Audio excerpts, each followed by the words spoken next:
Couple बा हाथ में रुमाल, आज के रात मचे वाला बा बवाल। नहीं चाहिए डीजे नहीं चाहिए लाइट, अपना ही रंग में जमे वाला बा फाइट।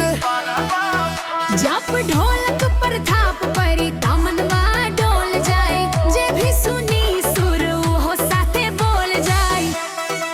हो अंगूरी नचा के पगड़ी घुमा के आज नाचे के बा पूरा गम के।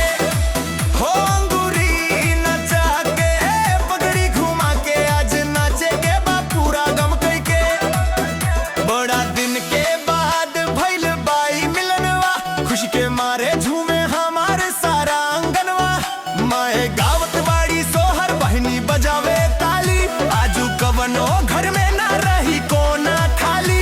तानी ठुमका लगा दो, माहौल गरमा दो, अपन देसी चलवा से सबके पागल बना दो।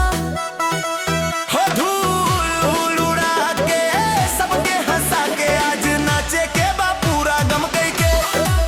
हो धूल उड़ा के सबके हंसा के आज नाचे के बा पूरा गम के।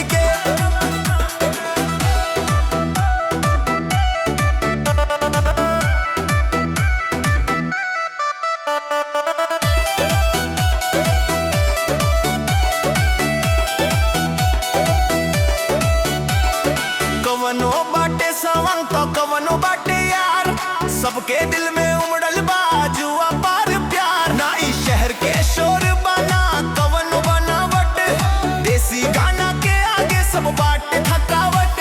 आवाज बुलंद करो, खुशी में बंद करो, आज पुरानी याद के तू ताजा छंद करो।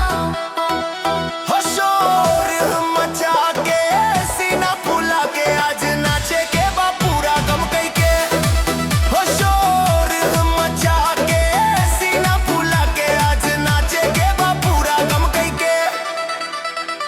आज हो रे सारा भाई,